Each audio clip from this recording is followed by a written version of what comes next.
Hello, and welcome to another weekly wrap-up of the games I've been playing over the past week.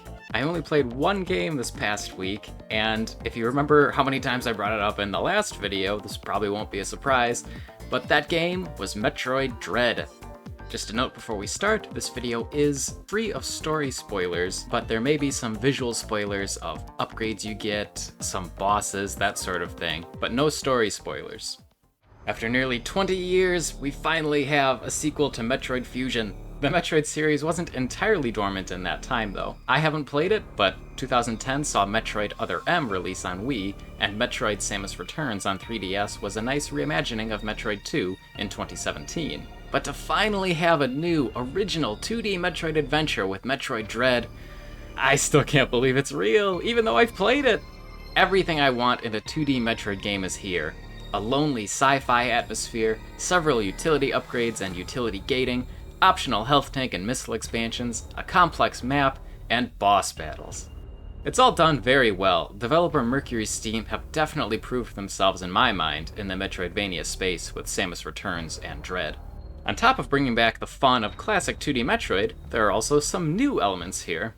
The big new elements here are the Emmy zones, and the Emmys within them. These are areas on the map where the murderous and lethal Emmy robots patrol. Entering one plunges you into a foreboding atmosphere. There's a sort of noise filter over the visuals, and the music becomes really tense as well. From the minute I first entered one, I was on edge, and that was before I even saw an Emmy. Once you encounter one of them, things go from spooky to terrifying in a hurry. The Emmy can hear you when you jump or shoot, and they'll start heading toward the noise. If they see you, they'll go into full pursuit mode and the exits are sealed. Your only option at that point is to run and get far enough away that the Emmy loses sight of you and the exits reopen. If at any point an Emmy touches you, you have a very small window to counter the attack and escape, but the timing is really difficult to gauge. I only did this successfully once in my entire playthrough. In most cases, being caught by an Emmy means instant death. And I mean that. They don't damage your health, they just take you straight to game over. Luckily, there's a good checkpoint system, and you can retry from just outside the Emmy zone, allowing you to jump back in for another try at making it through alive. The map is split into areas connected by elevators, just like always in 2D Metroid games. Most of the areas feature an Emmy zone somewhere, and the area is designed in such a way that your path will wind in and out of an Emmy zone several times as you make your way through the area. Whenever I had to enter an Emmy zone, I always got a little nervous. Although, by the end of the game, when I'd already been caught and killed by an Emmy many times, I was definitely calmer about going through the zones, and I didn't panic as much when I got spotted by them. That said, I think the number of Emmy zones was just right. Any more and they'd have become stale, and the sense of urgency and fear in them would have completely disappeared by the end of the game. I think Metroid Dread is probably the hardest Metroid game, though admittedly I haven't finished the original NES one, and I haven't played Metroid 2, or Other M. But it's not because of the Emmy, it's because of the boss battles.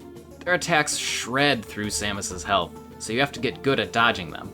You also don't have a lot of time to figure out what attack they're about to do, so you have to react quickly, and then move quickly. Luckily, Samus has a lot of ways to move in this game, as she's able to slide from the very beginning, and you get upgrades that allow you to do a quick dodge to put some distance between you and the enemy. I died many times to most bosses in this game, each time figuring out how to dodge their attacks a little better. This loop of figuring things out a little more each time is just as satisfying as it is in other Metroidvanias with challenging boss battles. They had me yelling and cursing at my TV sometimes, but when I finally took down each boss, the feeling was wonderfully cathartic.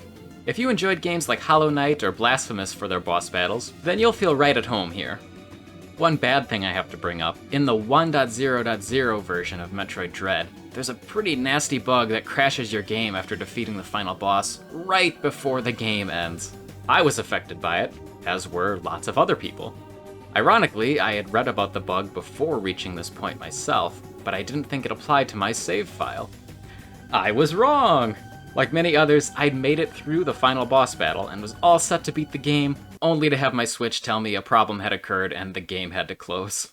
From reading the comments on a Reddit post about the issue, I learned that the bug occurs when you reach the final door in the game with map markers still placed on your map. After restarting the game, I cleared all my map markers, fought the final boss again, and breathed a sigh of relief when I made it through the final door without the game crashing. Nintendo has said this will be patched soon, and I didn't have a single other technical issue with the game. With that out of the way, I had a blast playing Metroid Dread.